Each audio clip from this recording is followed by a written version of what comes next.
나는 안락함을 원하지 않습니다. 나는 신을 원하고 시를 원하고 참된 위엄을 원하고 자유를 원하고 그리고 선을 원합니다. 나는 죄악을 원합니다. 사실상 당신은 불행해질 권리를 요구하는 셈이로군요. 무스타파 문드가 말했다. 그렇다면 좋습니다. 야만인이 도전적으로 말했다. 나는 불행해질 권리를 주장하겠어요. 어른과 아이, 그 사이 어디쯤에서 고군분투하고 있을 우리들의 사춘기에 대해 책으로 이야기를 나누어 보는 우리가 사랑하는 사춘기, 우사사 75번째 이야기를 지금 시작하겠습니다.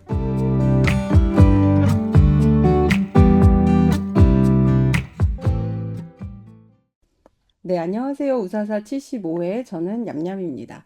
오늘 함께 해주고 계신 분은 쿠키님과 소금님입니다. 안녕하세요, 쿠키입니다. 안녕하세요. 소금입니다. 네, 인트로에서 약간 느낌적인 느낌으로 느끼셨겠지만, 최고의 절망적 소설. 네. 오늘 저희가 가져온 책은 디스토피아 최고봉 SF라 할 수 있는 올더스 헉슬리의 멋진 신세계입니다. 저는 이 책으로 읽었어요. 저도 이 소단 책으로 출간합니다. 전 출판사가 옛날 책. 맞아요. 짠. 문예? 네. 이렇게 검색하면 요 표지 많이 나오는 것 같아요. 문예 출판사 거. 근데 이게 그냥 인터넷으로 주문했는데 있고 이게 표지가 좀 표지가 좀 새로워요. 미래사회 같은 예. 느낌이 드나요? 어떤 책으로 읽으셔도 상관없을 것 같은데 전 이거랑 같이 그다음에 청소년 대상으로 좀 쉽게 뭐 번역했다 하는 다른 책도 동시에 샀었는데 번역을 그래서 비교해 보고 싶었거든요. 근데 비교를 다 하지는 못했고 이렇게 대충 같은 장면들을 보니까 조금 더 의역하고 좀 더 부드럽게 하고 이건 좀 더 직역을 한 느낌이었는데 저한테는 이게 조금 더 이렇게 흥미로웠어요. 이렇게 언어 선택이나 뭐 이런 게. 근데 또 청소년들은 다를 수 있을 것 같아요. 저가 청소년인가 봐요. 저는 소단 어려운. 출판사에서 사용되는 용어 같은 게 조금 잘 그러니까 직관적으로 느낌이 잘 와닿지 않는 게 많았던 것 같아요. 그 대표적인 게 여기에서 이제 공동체 동일성 안정성이라고 번역되는 표어가 문예가 공유 균등 안정인가요? 맞아요. 네. 근데 공유 균등 안정이 좀 더 표어 같죠? 직관적으로 와닿잖아요. 표어스러워요. 공동체, 통일성, 안정성 이거를 공유, 균등, 균등, 안정이라고 했다는 예. 거죠. 되게 좋은 비교인 것 같아요. 저는 약간 이런 식의 거를 굉장히 메마르고 낯선 듯한 이 용어들. 그거 네, 그런 것 맞아요. 같아요. 예. 이 세계에서 묘사하고 싶은 그 분위기가 그렇게 느껴졌는데 사실 의미를 통하자면 공유하고 균등하고 안정이 결국 약간 여기서 하고자 하는 주제의식이나 이런 거하고는 이해하긴 더 좋을 것 같아요. 많은 분들이 읽으셨을 듯 하지만 저처럼 제목만 기억에 남아있을 수도 있고 읽은 줄 알았는데 안 읽으신 분도 있고 워낙 유명한 책이어서 그래서 줄거리 먼저 듣고 이야기 나누어 보도록 하겠습니다. 줄거리를 저 발단 전개 위기 절정 결말로 써왔습니다. 약간 학교 선생님처럼. 네. 발단은 이 이야기는 아까 말씀해주신 것처럼 미래의 디스토피아 사회에서 시작이 됩니다. 근데 이 사회에서는 인간이 유전적으로 조작되고 계급별로 교육을 받아요. 주인공 버나드 마르크스는 이 사회의 통제에 의문을 품고 자유와 진정한 인간성을 찾고자 합니다. 근데 이 사람이 이렇게 된 데는 이유가 있죠. 이 사람은 알파 계급이고 이 사회에서 인정받는 직업 중에 하나인 심리학자인데 내 지적 능력이 뛰어남에도 불구하고 체격이 평균보다 작고 성격이 내성적이에요.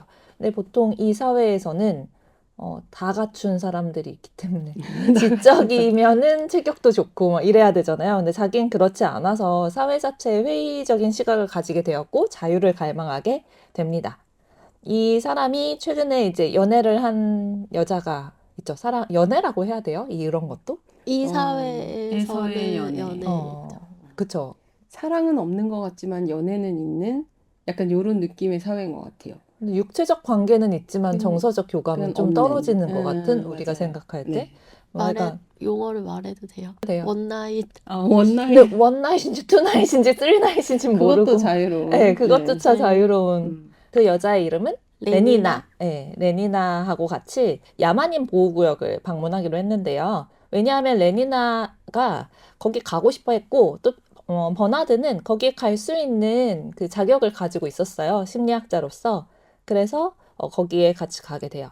그리고 거기에 갔다가 옛날에 거기 갔다가 실종되었던 린다라는 여자와 그 린다가 낳은 존이라는 아들, 남자를 만나게 되고 이들과 함께 돌아옵니다. 여기까지가 전개 부분인 것 같아요. 근데 존에 대해서 먼저 조금 설명을 하면 존이라는 사람은 그 야만인 보호구역에서 태어난 사람이잖아요. 거기서 태어나서 자란 인물로 그쪽의 생활 습관, 사고방식, 정서적인 것들을 가지면서 성장을 하게 돼요. 환경의 영향을 많이 받은 거죠. 근데 그 엄마인 린다는 여기 이 책에서 말하는 문명구역에서 살다 온 사람이기 때문에 거기를 유토피아로 생각을 하고 그리워하고 거기에 대한 얘기를 존에게 굉장히 많이 했었어요. 그래서 린다는 원래 돌아가고 싶어 했고 그리고 존도 같이 가고 싶어 해서 그 둘을 데리고 같이 돌아옵니다. 버나드랑 레니나가. 근데 여기서부터 이제 위기가 시작이 되는 건데요. 두 사회의 충돌이랄까? 그쵸? 근데 존은 문명사회에 적응하지 못해요. 그 방식이 자기한테 안 맞는 거죠. 그리고 그래서 자기의 가치관과 사회의 가치관 사이에서 갈등을 겪게 됩니다. 그는 사회의 억압적인 구조와 인간성을 상실한 모습을 보고 절망하게 되고요. 버나드는 존을 도우려고 하지만 그 노력은 한계가 있어요. 그래서 절정. 존은 사회의 억압적인 본질을 폭로하고 싶어 하고요. 그래서 대중 앞에서 자신의 감정과 생각을 표출하며 사회에 대한 반감을 드러냅니다. 이게 오늘 인트로에서 읽어주신 부분이죠. 이 과정에서 존은 자신의 신념을 지키기 위해서 싸우게 되고요. 결말. 존은 패배하죠. 원래 사회와 개인의 싸움에서 현실적인 소설들은 개인의 패배를 많이 그리니까요. 네. 사회에 압력하고 자기의 갈등 속에서 절망하면서 비극적인 선택을 하게 되고요. 이 죽음이 사회의 어떤 본질적인 문제를 드러내고 지금까지도 우리한테 여운을 남기고 계속 이야기하게 하는 것 같아요. 네. 저희가 이 책을 이제 줄거리라서 핵심적인 사항만 말했지만 중간중간에 굉장히 약간 충격적이다. 약간 이럴 수 있나 막 이런 생각들이 드는 일화들, 그러니까 그런 소소한 에피소드들이 많이 나와서 그런 재미가 있는데 그런 반면에 또 이렇게 읽기가 이렇게 수월하게 쓱쓱 넘어가는 책은 아니었어요. 혹시 SF 소설이라서 그 SF 소설 같은 경우에는 그 세계관을 설명하는데 시간이 좀 많이 들잖아요. 그러니까 지금 현재 사회랑 너무 다르니까. 그리고 그런 묘사가 되게 많잖아요. 여기는 뭐 실험실이 어쩌고 부하가 어쩌고 그런 서술이 너무 묘사가 많아서 잘 안 넘어가는 그럴 건 아니에요. 수도 있겠네요. 배경을 조금 더 설명을 드리자면 여기는 이제 주된 처음 배경은 문명사회인데 이 사회 자체가 이 공간이 SF가 미래의 사회인 거죠. 여기서는 계급이 완벽히 나눠져 있고 계급이 5개의 계급이 나눠져 있는데 제일 윗계급은 알파, 제일 하위 계급은 엡실론.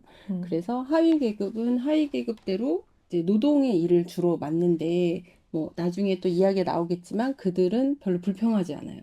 그렇게 자라나게 만들었어요. 그리고 또 상위 계급은 상위 계급대로 자기의 일들이 주어져 있는데 이제 이런 어떤 계급 간의 갈등조차 없애버린 그런 사회가 문명 사회고, 그다음에 아까 말씀하신 존이 온 야만의 세계가 있는 거예요. 거긴 약간 고립된 구역이고 통제된 구역인데 함부로 넘나들 수 없게 만든 그런 구역에서 온 존이라는 인물이 딱 이제 문명 세계로 오면서 충돌이 일어나는 것들이 이제 막 절정에서 나타나게 되는데, 그런 것들에 대한 설명과 이해가 옛날에 쓴 책이라서 처음에는 좀 낯선가? 약간 서술 방식이 다른가? 그런 생각을 했던 것 같아요. 저도, 그러니까 저가 SF 장르에 별로 관심이 없어요. 그래서 그런 과학적인 부분을 묘사를 많이 하는 부분이 좀 재미가 없거든요. 그런 부분은. 그래서 근데 그 팁은 그런 부분 빨리 넘어가면 돼요. 사실 왜냐하면 이게 이 과학적인 부분을 내가 다 이해를 한다고 해서 이 과학세계를 실제로 구현할 것도 아니고 사실은 이게 구현이 되는지도 않을 거잖아요. 과학자들은 아시겠지만. 그래서 그냥 이런 설정을 가지고 있구나. 이제 중요한 거는 이제 이런 세계인데 이런 세계에서 특징적인 부분이 어떤 거냐. 인간을 대량 생산한다.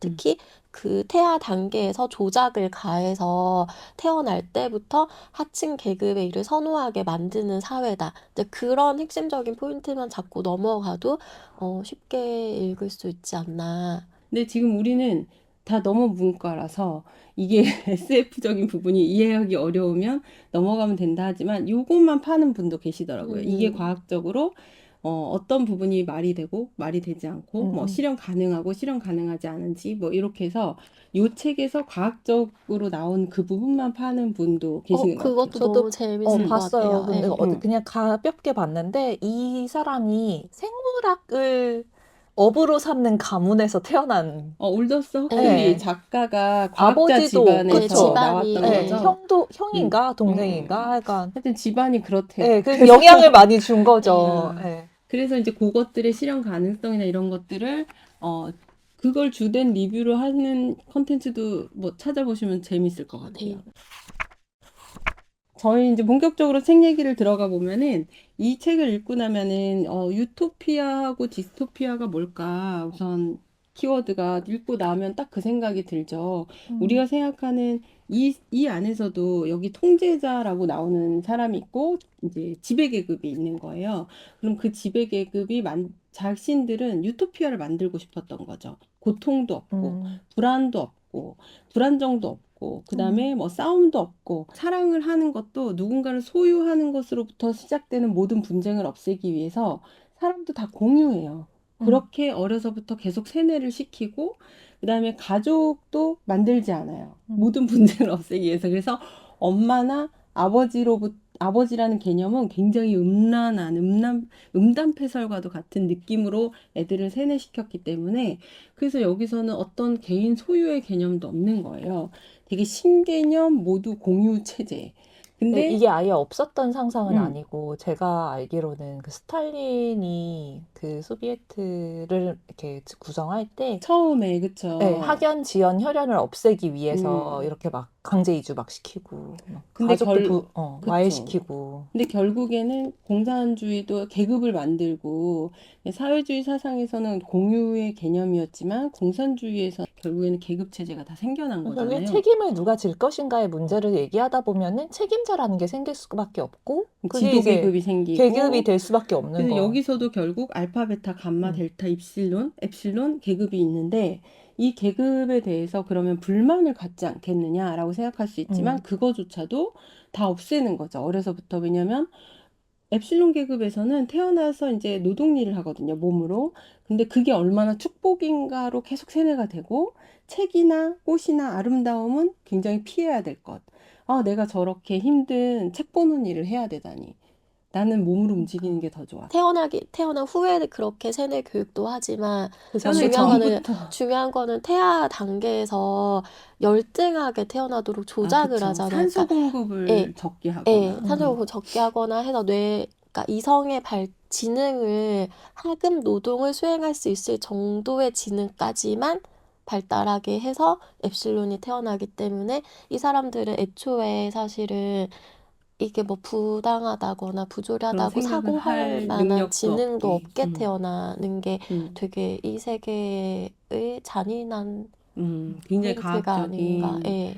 근데 그럼으로써 모든 이런 사회가 유토피아다라고 만들었는데 사실 지금 우리가 보기에 이거는 완벽한 디스토피아라고 느끼는 지점들이 있는 거잖아요. 그래서 인권이라는 게 없는 거. 그쵸. 근데 예전에 우리가 행복 지수가 어느 나라가 제일 높으냐 막 이런 얘기 한창 할 때 행복 지수가 높은 나라들은 대부분 계급 사회라는 얘기를 왜냐하면은 더 도달할 지점이 없기 때문에 현재에 안주하면서 행복하다고 느낀대요. 그 사람들이 목표가 있고 그런 목표를 위해서 의지를 발현해서 그걸 해야 되는데 그게 되게 치열하잖아요. 그러면은 그 힘듦 속에서 행복을 놓치게 될 수 있는데 아예 그걸 차단해 버렸을 때는 그냥 현실에 안주하면서 그냥 거기에서 그냥 행복하다고 이제 느낀다고 해요. 근데 지금 제가 선정한 단어들이 굉장히 경쟁사회에 사실 맞춰져 있죠. 안주라고 한다든지. 근데 저는 그런 사회에서 태어나서 자랐으니까 그렇지만 그 사회에서 태어나서 자란 사람들은 그냥 그 자체로 만족스러운 거예요. 네, 그런 것들을 네. 좀 과도하게 막 좀 부조리극 만들듯이 과도하게 만들어낸 사회가 아닌가 그 생각했어요. 과거에 왜 행복하다고 느끼셨는지는 그 구체적인 사정은 모르지만 제가 그 이제 최근에 부탄 사정은 들었는데 최근에는 안 맞죠? 행복하다고 느끼지 못하는 사람들이 예. 많아졌대요. 예. 그 이유가 SNS가 맞아요. 발달을 그 해서 비교. 그 예. 부탄 분들도 SNS를 통해서 바깥 세상 사람들이 어떻게 사는지 보게 된 거예요. 그러면 우리가 여기서 되게 이제 좀 본질적인 질문이 드는 거예요. 우리가 행복하다는 게 궁극의 목적이 될 수 있는가? 그 다음에 우리가 누군가와 비교해서 느끼는 불행 자체가 그럼 나쁜 건가? 그렇죠. 그런 음. 것들이 질문거리가 될 수 있고. 저는 생각이 오히려 들어요. 더 행복이란 뭘까? 행복의 저도요. 본질이 뭘까라는 맞아요. 생각이 되게 많이 들어요. 그러니까 이 멋진 신세계에서 추구하는 행복은 불쾌를 없앤 상태를 행복이라고 하는데 행복이라는 게 그렇게 단순한 감정인가? 쾌의 상태만 행복일까? 이제 그런 행복의 본질에 대해서 좀 더 철학적으로 탐구를 할 것을 요구하는 책이 아닌가. 저도 비슷하게 생각하는 게 이걸 가지고 이 사람들은 문명세계, 그럼 유토피아처럼 얘기를 하지만 우리는 이걸 디스토피아라고 읽어내잖아요. 근데 그러면은 저 고민했던 게 무엇이 유토피아를 만들고 그러니까 어떤 것을 판단할 때 우리가 무엇을 유토피아라고 판단하고 디스토피아라고 판단하는가 이거는 결국에는 추구하는 가치와 실현시키고 있는 가치의 차이인 것 같아요. 그래서 그 가치란 무엇인가, 그러니까 행복이란 무엇인가 비슷하게 우리가 추구해야 하는 가치가 무엇인가를 묻는 책이 아닌가 그리고 이제 그 생각했어요. 가치는 누가 만들어내는가? 그 가치가 통일될 수 있는가? 저는 그 생각 많이 했던 것 같아요. 그러니까 이 세계의 가치는 사회 안정이잖아요. 사회 안정. 그렇죠. 그러니까 모든 개개인이 자유의지를 가지고 자유의지를 발현해서 욕망을 추구하면은 사회가 혼란스러워지죠. 그렇죠. 당연히. 네. 그럼 사회 안정을 추구하기 위해서는 개인의 자유의지를 없애는 것이 얘네들의 가치인 거고 예. 그런 의미에서는 문명이고 그런 의미에서는 유토피아가 네. 되는 거예요. 근데 되게 웃긴 게 사회 안정을 추구하는 사람들도 사실은 개개인의 자유의지가 너무 발현돼서 사람들이 불행하니까 사람들이 행복을 위해서 사회 안정을 찾는 거잖아요. 근데 그렇게 하면 결국엔 주객이 전도돼서 개인이 없어지고 사회 안정을 추구한다고 하는데 어떻게 이거 책을 다 읽고 나면 되게 의문인 게 이 세계는 누구를 위한 거지? 라는 생각이 들어요. 그러니까 어떤 거대한 시스템의 소꿉놀이 같은 느낌이 들거든요. 개개인들이 아무도 자유의지가 없고 개인의 어떤 그게 없이 시키는 대로 살아가요. 이 세계가 안정되는 거는 누구를 위한 거고 이 세계가 유지되는 건 누구를 위한 거지? 라는 의문이 들죠. 들어요. 매트리스 영화하고도 생각나죠? 네. 그래서 이제 그 누군가를 위한 그 위의 계급은 뭘까? 뭐 이런 생각. 근데 이걸 사실 통제하는 그 통제자들이 사실 그 있잖아요. 위가 없어. 위가 세계 없어요. 통제관들 11명, 전 세계 11명 있다고 근데 저는 그 나오는데 사람들이 궁금하더라고요. 이 사람들은 알고 있는 사람들인 거예요. 이런 사회 마지막에 막 대화를 하는데 그러면 이 사람들은 약간 여기서 이 계급에서 벗어난 듯한 위치에 있는데 이 통제자들은 그럼 통제자들은 뭘 추구하고 있는 거지? 그냥 안정? 그 안정이 이 통제자들에게 주는 의미는 뭐지? 뭐 이런 생각이 들더라고요. 그 뒤에 이제 존이랑 그 통제가 무스타파 문들과 대화하는 걸 보면 무스타파 문드는 원래 과학자고 자기는 과학을 연구를 하고 싶었는데 자기가 좋아하는 과학을 버리고 세계의 안정을 택한 사람이거든요. 그러니까 그 사람도 결국엔 희생을 한 거예요. 자기를 희생을 해서 이 사회 안정을 시키는 거예요. 그러니까 누구를 위한 게 없는 그러니까요. 거예요. 그게 되게 흥미로웠어요. 진짜 누군가 이렇게 이 사람이 잘못됐어라는 식으로 이렇게 얘기하거나 악으로 만들 존재가 없죠. 그냥 이 없어요. 시스템 자체인 네. 거예요. 안정이라는 가치를 위한. 네. 제가 녹음하기 전부터 생각했어요. 이거를 어디서부터 어떻게 이야기를 해야 하나. 이거 왜냐면 얘기할 포인트가 너무 너무 많거든요. 많고 네. 이야기 나눌 포인트가 많아서 사실은 이게 한 시간에 다 훑고자 하는 욕심 때문에 좀 더 혼란스러운 것 같은데 포인트 하나 짚어서 얘기하고 하나 짚어서 얘기해도 좋을 것 같아요. 우리 네. 그거 얘기해 볼까요? 이거를 제가 읽는다고 했더니 한 친구가 그거 고등학교 때 읽으면서 너무 좋았어요, 언니. 그래서 왜 그랬더니 야해서요. 그것도 재밌게 네. 얘기할 수 있는 부분인 것 그래서 같아요. 근데 이거 폴리아모르 우리 사회인 거잖아요. 청소년이 야해서요. 들어도 돼요? 부모님들과 그럼요. 선생님들이 들으실 때 그럼요. 이거 괜찮습니다. 그렇게 뭐 음. 책이라서 뭐 상상의 나래는 피겠지만 요즘 영상들에 비하면 별로 야하지 않고요. 정말요? 전 너무 그거 충격적이었는데. 너무 상상 많이 하신 거 아니에요? 아니, 상상한 게 이렇게 말하면 네. 애들이 보겠죠? 뭐가? 네. 근데 여기서 이런 성적인 묘사라든지 왜냐면 너무 쾌락이 중요하잖아요. 그리고 쾌락이 중요하다기보단 그냥 흔하고 당연한 거죠. 우리가 뭐 오늘 즐거운 나들이 산책할까 이런 테니스 것처럼 한 판 칠까 거의 그 어. 느낌이에요. 맞아요. 그냥 우리 뭐 탁구 치러 갈까 이것처럼 네. 그냥 관계를 가질까? 관계를 가지러 가거나 뭐 이렇게 하는 거고 누가 보건 안 보건 상관도 없고 그냥 그 자체로서 그냥 즐거운 놀이화 시켜버린 거예요. 그래서 사랑이라는 이름을 붙이기가 되게 어려운 그 행위 자체는 지금 우리의 관념으로는 제가 네. 그 뉴욕타임즈의 모던 러브라는 걸 들었는데 이거를 사랑과 로맨스를 구분을 해서 사랑을 추구하는 것을 더 상위적인 것으로 보고 로맨스만 추구하는 것을 좀 더 낮춰서 심지어 얘기하더라고요. 근데 여기는 여기 로맨스도 아닌 아니에요. 그치. 그거보다 한 단계 더 아래를 만들어. 저스트 플레이? 로맨스도 약간 내가 이 사람을 원하는데 이 사람은 날 눈빛, 원할까? 지금 막 이렇게 막 교감. 그런 맞아요, 감정의 약간 감정의 지연으로부터 오는 약간의 고통과 근데 그 고통이 사실 약간 설렘이기도 하고 그러니까 흔하게 썸을 탄다고 할 때 그런 간질거리는 느낌이 어떤 그래도 그 정도는 로맨스에 있는데 이 멋진 신세계에서의 그거 안 남녀들은 돼. 그게 없고 오늘 나랑 놀러 나갈래? 그냥 응. 매력적이긴 그러니까. 해요. 네. 좋아하거나 매력적인 느낌이 있잖아요. 레니나가 그래서 인기가 되게 응, 응, 많잖아요. 근데 이제 그게 훨씬 우리 생각보다 가볍다. 근데 여기는 실어가 없잖아요.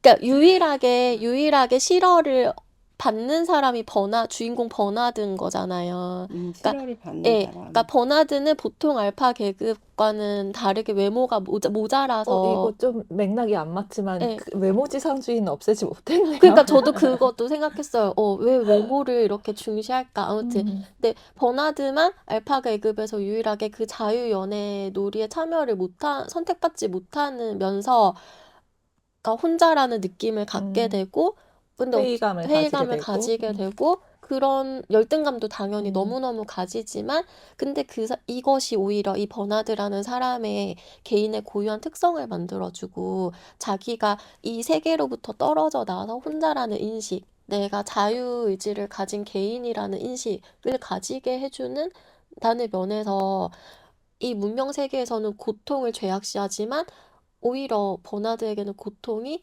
버나드란 사람을 만들어준 동인이기도 하잖아요. 맞아요. 예. 그 뒷부분에 보면은 그 앞에 인트로 읽어주셨듯이 여기 나오는 사람들, 그러니까 이 세계에 적응하지 못한 사람들은 다 고통 자체를 결국 선택하죠. 존도 그렇고, 그다음에 버나드와 대척점에 있는 헬름 네. 홀츠라는 사람은 더 너무 뛰어난 사람인데, 아까 버나드는 실어를 당했다면, 이 사람은 실어를 행한 굉장히 유일한 사람. 왜냐면 되게 싫어하잖아요. 그 여자들이 그냥 와서 추파를 던지는 그죠. 것도 예. 자기는 이제 너무 싫고 보편적인 이 문명 세계에서의 보편성을 벗어난 사람인데 너무 뛰어나서 벗어난 사람인데 이 사람도 결국에는 나중에 다른 섬으로 유배당하죠. 같이 그걸 스스로 선택하고 선택해서 유배를 선택해서. 게다가 심지어 되게 즐겁게 막 네. 그렇게 가잖아요. 그래서 이제 이런 성적인 부분을 왜 이렇게 부각했을까 이 소설에서 저는 그게 처음에 되게 신기했거든요. 저도 그 부분이 되게 왜 이렇게 성을 강조하지라고 생각했는데 생각해보면 그런 사람들이 성적 쾌락에 빠져야만 딴 생각을 안 하기 때문에. 저도 그 생각했어요. 성적 쾌락에 빠져야 딴 생각을 안 해서. 네. 또 다른 하나는 혈연을 만들지 않는 거죠. 네, 맞아요. 저 가족을 만들지 않기 때문에. 이게 욕망과 갈등의 요소로 네. 본 거고 이 사회의 가치인 안정을 파괴할 수 있다고 보는 거.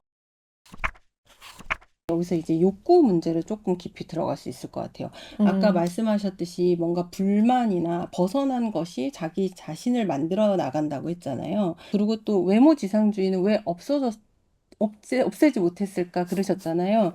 근데 우리가 되게 흔히 말하는 가볍게 한 말이에요. 매슬로우의 욕구 5단계가 있잖아요. 음. 제가 그 생각이 나더라고요. 욕구의 5단계가 첫 번째가 생리적인 욕구, 그 다음에 두 번째가 안전의 욕구, 세 번째 단계가 애정과 소속의 욕구, 그 다음이 존중의 욕구, 마지막에 자아실현의 인정. 욕구. 근데 여기 욕구에서 생리적 욕구와 안전의 욕구를 완벽하게 주면서 나머지는 다 없애버린 거죠. 애정과 소속부터는 없는 거예요. 저 근데 이거 약간 헷갈려. 애정과 소속이 없나? 매슬로우가 말하는 애정은 1대1 애착 관계를 말하는 거예요? 저는 이제 기본은 여기서 가족과 부모로부터 네. 시작하는 약간 소속, 아, 가족, 그다음에 집단의 소속 뭐 이런 건데 이런 거에 대한 자발적 욕구. 가족을 없애기 위함이다. 이 성적인 부각 자체가 글로 연결된다는데 너무 동의가 되면서 추악한 모체라는 게 전 되게 충격적인 예. 표현이었는데 모체로부터 태어나는 것이 우리는 지금 현재 우리가 가장 굉장히 큰 사랑 중에 하나가 그 어머니와 모성에 대한 굉장히 오히려 신화가 있죠. 신화가 예. 있죠. 모성에 대한 신화가 있는 정도인데 그거를 가장 바닥으로 내리고 그다음에 우리가 생각하는 쾌락의 문제 그거를 가장 상위 그냥 너무나 지극히 당연한 걸로 올리면서 그러면서 일어나는 일이 뭘까 생각해 보면 유대 관계의 기본이 이제 없어지기 시작하는 그쵸. 거죠. 근데 그 음. 모성 그 자체는 저는 이제 그 모성 신화까지는 아니더라도 그 자체를 인정하고 존중하고 또 애정하는 사람인데, 근데 그 모성을 죄악시하는 부분도 나름대로는 이해가 되거든요. 뭐 예를 들어 그 마더라는 영화에서도 사실은 모성으로 인해서 생기는 문제들도 있어요. 모성이 네. 객관적 관점을 지우니까 그런 것들이 이제 케이스로 쌓이면서 그거를 죄악시하게 만드는 동인이 되진 않았을까 하는 생각은 들어요. 그러니까 근데 이 그런 거에 이 소설의 대해서는 체계나 나오지 이런 것들을 않고, 이해하려고 노력한다면, 그러니까 우선 너무 말도 안 되죠. 이 기본적으로 이 구성 체제 자체가, 이 사회의 체제가 말이 안 되는데 왜 이렇게 이것을 만들어내려고 했을까를 이해하려고 한다면 뭐 이런 것들이 나는 납득은 안 되지만, 동의하진 않지만 이런 것들이 동인이 될 수 있었겠다. 뭐 추악한 면이 네. 아니더라도 모성이 그냥 사랑이라도 개인적인 소유가 생겨나기 시작하면 유대나 이런 거에 대해서 배우고 익숙해지기 시작하면 좋고 나쁘를 떠나서 모성으로부터 처음 유대가 시작된다는 거죠. 인간이 예. 그냥 보편적으로 봤을 때. 근데 그런 유대를 끊어낼 수 있는 가장 뭐랄까 본질적인 게 이제 모성과의 관계를 끊어내는 거구나. 예. 부모와 자식의 관계를. 그래서 이제 소유라는 개념 자체를 없애고 연대나 뭐 이런 거의 개념을 다 없애버리는 거죠. 그리고 성행이라는 것도 그래서 지금은 우리가 약간 성행의 가치 자체가 정신적인 어떤 연대감이나 유대감하고 교감? 그렇죠. 네, 교감하고 성행위를 결부시켜 놓죠. 우리 사회는. 근데 그거를 이제 끊어버리니까. 근데 저는, 그러니까 이 세계의 유지를 위해서 모성을 터부시해야 된다는 논리는 이해를 했는데, 그거를 음란하다고 표현한 게 좀 이해가 안 됐어요. 그쵸. 왜냐면 이 문명 세계의 사람들은 자유롭게 성생활을 오히려 그걸 권장하는 사회인데, 이 세계에서 음란하다는 거는 어떤 느낌이지? 약간 그거 네. 같았어요. 저는 우리가 동물을 봤을 때 야만적이면서 좀 그러니까 저는 그 모체 출산을 뭐 야만적이라거나 불결하다거나 그렇게 터부셨으면 이해를 했을 것 같은데 그거를 음란하다고 음란하다고 하니까 본 이 이유. 세계에서의 음란의 느낌은 어떤 느낌인 거지? 그게 좀 잘 이해가 안 되는 음란하다. 부분이었어요. 음란하다의 개념이 네. 너무 다르니까 네. 지금 너무 음란한데 여기는. 우리가 우리의 보기엔 여기가 여기는 너무 여기 음란한데, 예. 그래서 네. 조금 그게 이상 이해가 안 됐어요. 맞아요. 그리고 아버지라는 말은 또 되게 우스꽝스럽게 받아들이잖아요. 그러니까 음. 어머니는 음란한 말인데 아버지는 우스꽝스러운 말이야. 이 차이는 뭐지? 라는 생각도 했어요. 맞아요. 맞아요. 그거 궁금했는데 그 생각 안 하셨어요? 저는 처음에 이렇게 과학이 발달한 세계인데 왜 노동할 인력을 필요할까? 필요할까? 기계를 쓰지 않고. 근데 이제 그 해답이 나오잖아요. 예. 어떻게 이해하셨어요? 그러니까 이 세계는 소비를 해야지 굴러가는 세계이기 때문에 소비를 해야 되는 인구수가 필요한 거예요. 소비를 해야 되는 머릿수는 필요한데 이 머리들이 너무 다 똑똑하면 또 세계가 혼란스러워지니까 전능한데 소비는 할 수 있는 인구를 만들어내는 세계인 거잖아요. 그게 너무 잔인하고 지금 우리가 살고 있는 세계랑 뭐가 다르지? 라는 생각도 사실 들었어요. 이게 되게 예. 극단적이어서 그렇지 몇 면이 지금 세계와 연결되죠. 기시감처럼 딱 느껴지는 게 있어서 지금까지도 많이 읽히고 이야기가 되고 있는 것 같아요. 저는 조금 그거에 대해서도 차별이 인간의 본능 중에 하나인가? 그러니까 하나겠죠. 차별적인 게. 근데 그 차별적인 것들을 혼란스럽게 두지 않고 이마저도 정돈화시켜서 5계급으로 완벽히 태어날 때부터 만들고, 근데 그 차별적인 거는 인간이 살아가는 데 있어서 되게 안정을 유지하는 데 필요한 요소인가? 이런 계급을 만들어 놓는 게 더 안정화된다라고 판단한 거잖아요. 차별은 저는 존재할 수밖에 없다라고 보는데, 그게 차별 사이를 넘나들 수 있는 어떤 자유의지가 동시에 존재하는 게 아니라 고정된 차별인 거죠. 그 무섭긴 한데 어느 정도는 또 우리도 이미 가지고 있다고 가지고 저는 있죠. 생각을 하는데 네, 이 배경사회가 된 영국이죠. 거기는 계급이 존재하고 계급별 학교도 나눠져 있고 사용하는 언어도 다르게 배우잖아요. 악센트나 이런 게 다르고 그게 지금 이 책에서처럼 공고하게라고 말하기는 어렵죠. 그렇진 않지만은 이건 이제 굉장히 과장되게 부조리극처럼 얘기를 해낸 거지만 그런 것들이 있고 또 조금 더 확장해 보면 우리는 태어나면서 언어적으로나 아니면 문화적으로나 아니면 외형적으로 정해진 채로 태어나니까 그로 인한 선택의 자유나 뭐 이런 것들 제한성을 또 동시에 부여받기도 하잖아요. 근데 물론 이 사회에서는 노력하면은 어느 정도 극복할 수 있지만 사실 언어적 장벽을 극복한다는 건 쉬운 일이 아니니까 이 책은 굉장히 과도하게 그것을 부각시켜서 보여줬지만 지금 우리가 사는 세계에도 아예 없는 일은 아니겠구나라는 생각을 했거든요. 이 소설 속의 세계가 지금 우리가 사는 세계랑 비슷하게 느껴지는 부분들이 이제 분명히 있잖아요. 근데 저는 그 중에 하나가 이제 다른 얘기인데 소마의 존재인 것 같거든요. 그럼 우리 이제 다음 키워드로 소마에 대해서 네. 이야기를 해볼까요?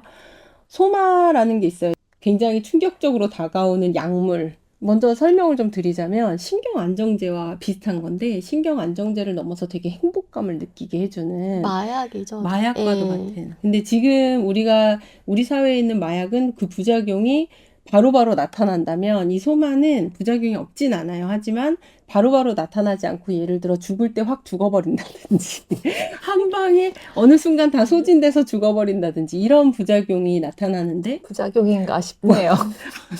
요즘은 그것도 행복인 건가요? 근데 그게 이제 자신을 막 다 소모시켜 버리니까. 근데 우선 당장은 이걸 먹었을 때 어떤 눈에 보이는 게 없고 되게 행복감을 막 쾌락감을 주니까 손쉽게 선택하는 거죠. 이 소마에 대해서도 할 얘기가 많은 것 같아요. 뭐가 네. 너무 분명하게 뭐가 생각나지 않으세요? 뭐가 생각나나요? 도파민. 도파민. 네. 그러니까 이 세계의 사람들은 당장의 불쾌감을 없애기 위해서 소마라는 부작용이 없는 마약을 먹고 행복의 나라로 떠나는데 지금 우리 현실 세계의 사람들은 그걸 이제 요새 도파민 추구로 대신하는 것 같아요. 근데 도파민은 사실 소마보다 더 안 좋죠. 왜냐하면 뇌과학자들이 다 요새 얘기하는 게 도파민 이렇게 양팔의 저울과 같아서 도파민을 너무 추구를 많이 하다 보면 이게 이제 반작용으로 고통의 감정이 훨씬 더 크게 온다라고 이제 경고를 하지만 우리는 그 순간에 도파민을 참지 못하잖아요. 그래서 근데 이 세계가 이런 이상한 부조리한 세계를 유지할 수 있는 도구가 소마거든요. 맞아요. 엡실론들도 소마 먹고 행복해서 사회에 불만이 없고 다 그런데 우리는 자발적으로 유튜브 알고리즘이 주는 그 쇼츠가 주는 도파민을 스스로 찾아서 먹고 그냥 하루하루를 노예로 살아가고 있는 게 아닐까? 근데 진짜 저도 이렇게 매칭이 된다고 생각했어요. 3S랑 네. 여기에 나오는 그 그다음에 소마. 네, 여기는 스크린 촉감 음. 영화도 되게 중시하고 스포츠도 장애물 골프를 많이 치는데 네. 이 세 번째는 그- 스포츠인데 그건 조금 다른 네. 것 같긴 해요. 음. 거기서는 소속감이 현대 네. 사회에선 소속감이 있으니까. 저는 이제 그 차이가 있다고 생각해요. 지금 우리가 쇼츠를 보면서 도파민의 세계로 떠나고 어떤 싶지만 차이죠? 우리는 소마가 더 30분 좋은 것 같은데. 아, 그쵸. 먹으면 되고. 네. 우리는 30분 정도 쇼츠를 보고 나서 딱 껐을 때 약간 후회도 하고 허망함도 있고 현실로 돌아온 기분을 느끼지만 이 소마는 그런 거 느껴지지 않죠. 소마를 먹고 좋았다가 딱 깨어났을 때, 좀 약간 예를 들어서 후회가 된다든지 반성이 된다든지 그러지 말아야겠다라고 생각한다든지 이런 거 없죠. 없어. 그래서 지금 더 좋다고 더 하셨는데 더 좋은 더 거죠. 좋다고 했는데 네. 그래서 이제 정신 지배가 가능한 그렇죠. 거죠. 그래서 사람들이 뭔가 불만이 쌓여서 한번 분쟁이 일어나는 장면이 나와요. 여기서 존이 나왔을 때 존은 사실은 굉장히 경계성 인물인 거잖아요. 왜냐하면 엄마는 문명 세계에서 왔고 자기는 야만 세계에서 컸으니까. 그래서 문명 세계로 왔을 때 도저히 이해와 적응을 못하고 이 자체가 굉장히 부조리함을 느끼면서 소마가 독이라면서 막 던져요. 그런 사람들이 근데 그 소마를 던지니까 너무 화가 나는 거예요. 소마 필요한데.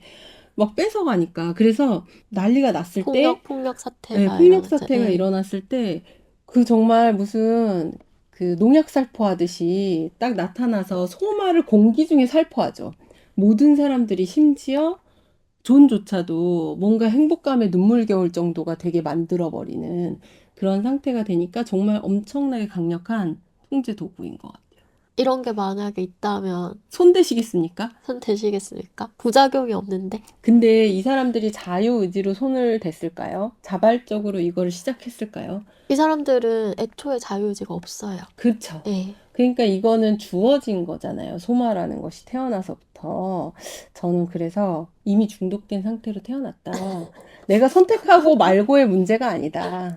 근데 그런 거 되게 많지 않아요? 맞아요. 우리도 우리의 자유의지의 영역에서 벗어난 것들이 있잖아요. 저 최근에 느끼는 게 뭐냐면 음악. 음악? 저희 아이와 제가 음악의 취향 차이가 너무 확고해서 타고나서 이제 나의 자라온 문화에서의 음악과 이 아이의 문화에서의 음악이 너무 달라서 그 벽이 느껴지는 네, 부분? 이게 세대 차이일 수도 있고 아니면 어떤 차이인지 잘 모르겠지만 어쨌든 저는 이 음악을 들으면 기분이 좋고 막 도파민이 발현되는데 저희 애는 2000년대 초반 음악들을 다 힘들어하고 우리가 트로트 들을 때 그런 거 그런 비슷하게 느낌이잖아. 저도 모르게 절여져 있는 거잖아요. 음악 같은 거. 음악을 추구하긴 하거든요, 다들. 절여져 있다라는 표현. 절여져 있다. 커피. 우리가 카페인을 카페인에도 절여져 있고. 어. 그래서 이제 약간 이런 것들이 나의 통제를 벗어났을 때 우리가 중독이라고 부르고 우리는 끊임없이 그걸 경계하고 있어서 이제 물론 그 경계조차도 모르고 할 수 없는 상태가 있는 무엇이 또 있을 수 있지만 소마도 제한하잖아요, 그람수를. 맞아요. 커피 한 잔 제한하듯이. 그러니까 이게 부작용이 있어서 제한하는 게 아니고 많이 먹을수록 그 행복의 나라로 떠나는 시간이 길어지니까 내가 내일 출근을 해야 되는데 출근 출근 시간까지만 쓸 필요한 양을 먹는 거지 이게 뭐 부작용 때문에 안 먹는 건 아니잖아요. 그러니까 그거는 이제 쇼츠랑 좀 통하는 맥락이 있고 제가 얘기한 커피인데 어쨌든 이 많이 먹으면 잠을 못 자니까 그러니까 여기서 작가도 구조는 비슷한 것 같아요. 작가도 인간이 가지고 있는 그런 약간 뭔가 쾌락에 대한 추구나 이런 것들을 다 실마리를 현실 세계에서 보고 그걸 극대화시켜서 이제 이런 것들을 만든 거겠죠. 그렇죠? 그래서 소마. 그래서 그 이제 존의 엄마 린다가 문명 세계로 돌아와서 제일 슬픈 인물이에요, 저는. 그 야만인 구역에서 자기 몸이 이제 막 늙고 노화를 직격으로 맞고 세월을 직격으로 맞는 느낌. 어쨌든 그거 조금 부러웠어요. 뭐가요? 세월을 피해가는. 여기 약간 배경 설명을 네. 드리자면 이 문명 세계는 늙지 않아요. 맞아요. 그래서 우리가 생각하는 가장 예쁜 나이라고 생각하는 이렇게 한 그때, 10대 후반이라고 생각했을 때 20대 초반 요 상태로 죽을 때까지 있다가 갑자기 죽어버리는 가는 거예요. 거죠. 60살에 삑 죽어요. 그 상태로 있다가 그래서 근데 이제 이 린다는 그런 삶에 절여져 있다가 예. 문명세계에 갔는데 자기가 늙는 거죠. 늙고 뭐 살도 살찌고 찌고 병도 애도 걸리고 낳았으니까. 근데 그래서 이제 린다가 이제 문명 세계로 돌아와서는 그냥 죽을 때까지 소마에 절여져 맞아요. 있다가 현실의 자기를 감당할 수 없으니까 이제 절여져 있다가 그냥 픽 죽잖아요. 맞아요. 예. 근데 그걸 이제 존이 린다는 노예였다라고 깨닫거든요. 그래서 말씀하신 것처럼 네. 소마가 어떤 통제 도구로 그리고 너무 강력한 거죠. 그러니까 인간을 노예로 만드는. 근데 이 인간이 어디에 노예가 되느냐? 근데 그 사회의 노예가 노예가 그 된다? 옛날 그리스 네. 철학에서 그리스 로마 철학에서 얘기할 때 네. 그 노예적 삶, 자유의지 없는 삶, 네. 거기 시민에 반대되는 개념으로서의 노예가 네, 아닌가 아, 생각했어요. 네네네, 맞아요, 맞아요. 그리고 일단은 불만을 가질 수 없는 상태가 되잖아요. 우리는 모든 세상의 변화는 불만으로부터 시작하고 뭔가에 대한 필요성이나 욕구로부터 시작하죠. 새로운 욕구로부터. 근데 그거를 차단시켜버리죠. 만족하는데 뭐 더 이상 뭐가 필요하겠어요. 그래서 이제 소마는 그렇게 엄청난 도구고, 우리 종교 얘기도 재밌는 것 같아요. 여기서는 오 하느님, 오 갓. 여기 영어였으니까 네. 갓 대신에 오 포드. 포드라고 하는 거예요. 포드 자동차를 생산한 최초로 대량 생산 대량 체제를 생산 체제를 도입한. 만들어. 예. 그 중에서도 T형 자동차가 나왔을 때가 굉장히 변혁적이어서 우리가 이렇게 십자가 걸어놓듯이 거기는 T자를 다 이렇게 걸거나 이렇게 숭배하듯이 해놓고 있는 거잖아요. 근데 약간 이것도 부조리극처럼 좀 과하게 해가지고 맞아요. 뭐라 그럴까 객관적으로 보게 만들어주려는. 근데 되게, 그러니까 이 세계에서는 옛것을 배격하기 때문에 하느님도 없애고 성경도 숨겨서 사람들이 못 보게 하고 신의 개념을 없애버렸는데, 신의 개념을 없애고 그 자리에 대체 신이 들어오는 게 포드인 거잖아요. 그래서 저는 균일, 균등. 왜 이게 필요할까? 음. 왜 이게 신의 개념, 신을 대체하는 포드가 왜 필요할까라는 의문이 사실 들었는데, 그러니까 모든 사람들 포드를 이제 신처럼 존경을 하고, 심지어는 침묵 집회를 열어서 다 같이 소마에 취해가지고 막, 포드에게 우리가 하나가 된 것 같아요. 막 이러면서 종교적 황홀경에 들어가는 맞아요. 장면도 나오거든요. 그 종교적 황홀경이 거의 무슨 광신도들 느낌이잖아요. 네, 광신도 네. 집회 느낌. 그쵸. 그래서 이 세계에서 포드 신과 지금 세계의 어떤 종교가 어떤 점이 다를까를 생각해 봤을 때, 이제 종교가 올바른 지도를 한다면, 결국에는 사실은 큰 존재를 갈망하지만, 큰 존재에게 합일되는 걸 추구하면서 결국에는 개인의 내면을 더 성찰하고 다지는 측면에서 그러니까 긍정적인 도움이 된다고 본다면, 이 멋진 신세계에서의 포드 신과 사람들이 합일되려고 할 때는 그냥 개인은 없어지고 그냥 어떤 사색이나 깊이는 맞아요. 없어. 그냥 하나가 되고 전체주의죠. 전체주의 사회를 유지하는 도구로서의 신. 맞는 것 같아요. 우리가 신을 추구하는 것은 이제 종교인과 그렇지 않으신 분들의 생각이 좀 다를 수 있지만, 신을 믿는다는 것 자체는 저는 기본적으로는 인간의 부족함에 대한 인정, 그러니까 인간이 어찌할 수 없는 것들에 대한 인정이 전제적으로 깔려 있다라고 생각하고, 그래서 우리가 되게 부족하고 불편하고 그런 존재이기 때문에 그런 것들을 극복해 나가고 애쓰고 뭐 이런 것들이 다 같이 따라오는 개념이라고 생각하거든요.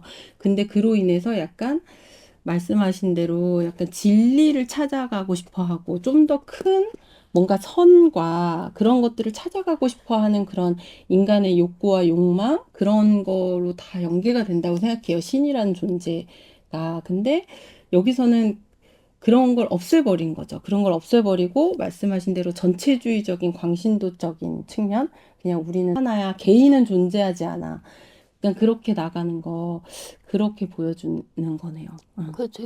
그 장면 보면 좀 무섭죠? 무섭지 않아요? 네. 예, 침묵 집회 장면이.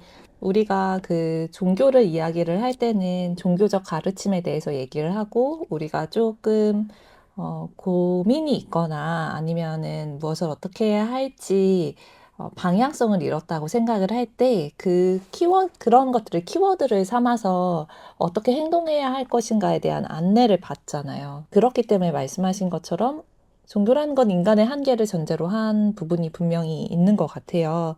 근데 대부분의 지금 우리가 가지고 있는 많은 종교에서 이제 그런 가치를 사랑이란 단어로 제시를 한다거나, 뭐, 또 여러 가지로 이제 제시를 하잖아요. 저는 이렇게, 근데 기본적인 원리는 그렇지만, 다양한 사람들이, 그것도 이제 사람이 하는 거라서 한계가 있는 다양한 모습들이 보여진다고 하면은, 여기는 그 포드가 사랑이라는 어떤 가치체를 대체할 다른 가치체를 제공하고 있고, 거기에 따라서 종교적 행위나 군락이 만들어지는 게 아닌가라는 생각을 했어요. 그래서 음. 우리가 현실 세계에서 종교의 어떤 말씀하신 깨달음이나 지혜를 구하고자 종교를 찾는다면 이 멋진 신세계에서의 포드는 깨달음이나 지혜를 주지 않죠. 예. 맞아요. 그냥 굉장히 얄팍한 인간의 외형을 한 존재들만 있을 뿐 어떤 내면의 깊이가 없는 근데 뭐 사람들인 것 균등이라든지 뭐 이런 그런 것들을 사회적 사회적인 가치. 그 그거를 사회 가치. 옹호해 주잖아요. 네. 합일, 안정. 안정. 공유, 뭐 그쵸. 이런 것들을 최고의 가치로 보고 있는 거니까 사회적으로. 대량 생산 체제에서는 계속 똑같은 것들이 생산이 예. 되니까. 효율. 그쵸. 효율. 효율. 그럼 거기에 매몰되게 할 수 네. 있는 거죠. 죽음에 대해서도 생각해 보면 마지막에 막 그 장면이 저는 굉장히 인상적이었는데 린다가 죽을 때 존이 굉장히 슬퍼하잖아요. 근데 그때 그 똑같은 얼굴의 쌍둥이 아이들이 병실에 끔찍했어요. 그거. 마구 달려 들어오는 거예요. 근데 그게 진짜 끔찍하죠. 구덕이라고 표현해요. 막 똑같은 얼굴에 똑같은 생김새를 가진 아이들이 막 달려오고, 근데 그게 왜 달려오냐면, 설명을 드리자면은 죽음에 대해서도 훈련을 해요. 죽음이 슬프거나 뭐 이런 게 전혀 아니고 그냥 당연시 여기는 문화로서 우리가 인간이 가지고 있는 어떤 두려움이나 그런 것이 없어지는 게, 아까 말한 대로 고통이나 두려움이 없어지면 행복이다, 이런 논리를 가지고 있기 때문에 죽음에 대해서도 두려움을 갖지 않게 하기 위해서 죽어가는 사람들 앞에서도 죽었나 안 죽었나 들춰보고, 막 약간 우리로서는 굉장히 불경스러운, 어쩌면 우리는 죽음을 두려워하지만 그만큼 그거를 신성시하거나 경외하는 게 있어요. 인간의 유한성에 대해서 우리가 좀 겸손해진다든지. 근데 이런 게 전혀 없고, 근데 그런 아이들이 심지어 완전히 얼굴이 완전히 똑같은 막 쌍둥이 아이들 막 90몇 명까지 되는 걔네들이 마구 밀려 들어오는 그 장면은, 와, 저는 이거 영화로 만들었을 때 너무 끔찍할 것 네. 같은 거예요. 그러니까 이 세계에서 이제 죽음을 당연히 받아들이도록 훈련을 하는 이유가 인구수를 통제하기 위해서잖아요. 그러니까 행복하게 살다가 60살에 다 죽어줘야 네. 이 세계는 그렇다 이거예요. 우리가 아니고. 근데 이제 그래서 이제 이 애들이 죽음에 대한 거부감을 없애기 위해서 훈련을 받으러 온 아이들이잖아요. 교육을 받으러 온 아이들인데 존이 죽음을 슬퍼하는 걸 보고 이 교육시키러 온 선생님이 되게 당황하잖아요. 근데 그걸 보면은 죽음이라는 게 이제 그 존재의 소멸이라는 것이 슬플 수 있는 이유도 사실 이 존재와 이 나의 1대1의 애착 관계가 있어서 슬픈 부분도 맞아요. 큰데, 또 나랑 상관이 없어도 어떤 존재가 죽었을 때 그거를 나랑 상관없는데 슬퍼하는 이유도 그 사람의 어떤 개개인의 고유성을 인정하기 때문이잖아요. 고유한 존재가 있었는데 사라짐을 슬퍼하는 건데, 이 세계는 개개인의 고유하면 안 되기 때문에 죽음을 슬퍼할 필요가 없다라고 교육을 하는 게 굉장히 존이 보기에 비인간화의 끝판왕이었다. 맞아요. 고 느껴지는 것 죽음의 같아요. 슬픔은 진짜 상실감하고 연결되어 있는 것 같아요. 네. 아까 말했듯이 되게 높은 차원의 욕구인 거예요. 존중의 욕구가. 근데 죽음도 굉장히 존중되고 있잖아요. 우리 사회에서는. 그래서 인간을 존중하는 어떤 하나의 행위가 죽음에 대해서 슬퍼하거나 그 존엄성, 인간이 가지고 있는 가치, 뭐 이런 것에 대해서 우리가 인정하고 있는 그 문화적인, 그래서 내가 정말 미워했던 사람이라도 그 사람이 죽었을 때 우리는 어느 누구도 거기에 함부로 얘기하지 않죠. 근데 그런 어떤 존중과 존엄성이 정말 사라져 버렸구나, 이 사회는. 되게 끔찍하게 느껴졌던 것 같아요. 근데 이게 조금 다른 관점이긴 한데 옛날에 그 도가에서는 죽음을 즐겁고 행복하게 받아들이지 않았어요? 근데 그거는 네. 돌을 닦아서 다른 존재가 되기 때문 아니에요? 아니 그게 아니에요? 네, 그 장례식장에서 다만 슬퍼하지 않고 그쵸. 네, 그리고 아프리카 나라에서도 그 이건 한때 엄청 문화적인 네. 밈처럼, 근데 그게 죽음이나 초상을 축제처럼 하는 게 그게 그 죽음을 하찮게 여겨서가 아니라, 예. 여기는 약간 너무 하찮게 여기는 느낌이 그쵸. 있죠. 여기는 그 기쁨조차도 되게 존중의 표현 중에 하나가, 그러니까 음. 이 인간의 사라짐을 존중하는 게 그게 눈물일 수도 있고, 축제와도 같이 그 사람을 이렇게 보내주는 걸 음. 수도 있는데, 표현 방식은 어떻게 다르더라도 음. 본질적인 거는 유지되어 왔다고 보는 것 같아요. 인간으로서. 근데 그게 없어진 거죠. 그냥, 물건이 다 쓰면 버리는 버려지는 것처럼. 것처럼. 물건도 애착이 생겨서 버리기 그러니까요. 네, 네. 그런 애착 자체가 없으니까 음. 여기는. 그래서 그 죽음에 대해서 나온 것도 되게 인상적이었다. 이제 너무 할 얘기는 많지만 이제 마무리는 지어야 되니까 접어두고 싶은 페이지를 읽으면서 이제 그거에 대한 생각들 한마디씩을 하고 하나씩 얘기해보고 마무리를 지어보도록 하겠습니다. 저는 이제 소담 출판사 버전에서는 346페이지예요. 우리 오늘 얘기하는 중에 헬름홀츠 왓슨 얘기를 안 한 것 같은데 이 사람 이제 짧게 짧게 나오지만 나름 주요 인물이긴 해요. 그러니까 버나드의 친구고 이 세계에 불만을 느끼는 사람이고 이제 존이랑 그래서 굉장히 마음이 잘 통하는 친구인데 이제 버나드랑 헬름홀츠랑 존이 사고를 쳐서 이제 세계 통제관한테 끌려가서 이제 처벌을 징계를 받아야 된다라고 했을 때 헬름홀츠는 알파 계급에서도 굉장히 뛰어난 사람이었는데 또 이제 그런 유배를 가는 선택을 합니다. 열대의 풍토를 좋아하나 섬은 어떤가라고 했을 때 헬름홀츠는 푹신한 의자에서 몸을 일으켰다. 전 철저히 나쁜 풍토가 좋겠어요. 그가 대답합니다.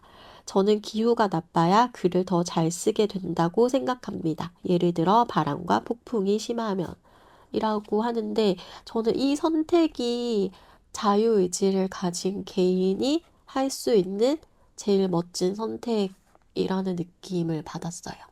이 사람은 알파 계급에서 굉장히 똑똑한 사람이고 글을 쓰는 직업을 갖는 사람인데 자기가 쓰는 글이 뭔가 비어있다라는 걸 느끼고는 있거든요. 근데 이 세계가 잘못됐기 때문에 그렇지만 근데 뭐가 비었는지 몰라요. 이 세계에서 태어나서 자랐기 때문에. 근데 자기는 그거를 찾고 싶어서 유배를 선택하고 특히나 환경이 나쁜 섬을 선택한다는 점이 되게 멋있게 느껴졌습니다. 저는 제가 좋아한 장면은 이거는 문예출판사 옛날 버전이라서 절판됐을 텐데요. 근데 여기서는 163쪽에 해당이 되는 거고 어느 부분이냐면 존이 그 린다를 통해서 햄릿을 읽는 장면이에요. 이 장면이 존을 성장하게 이런 것들이 존을 성장하게 했을 거라고 생각이 들었거든요. 여기 163에서 시작하지만 164쪽으로 넘어가서 보면 야릇한 언어, 이게 햄릿의 산막 4장을 읽고 야릇한 언어가 그의 의식 속을 휘감았다. 천둥 소리가 이야기하는 것처럼 그 언어들은 진동했다. 북이 말할 수 있다면 여름날 춤출 때의 북소리와도 같았다. 수학의 노래를 부르는 남자들의 음성처럼 눈물이 나도록 아름다웠다. 정말 아름다웠다.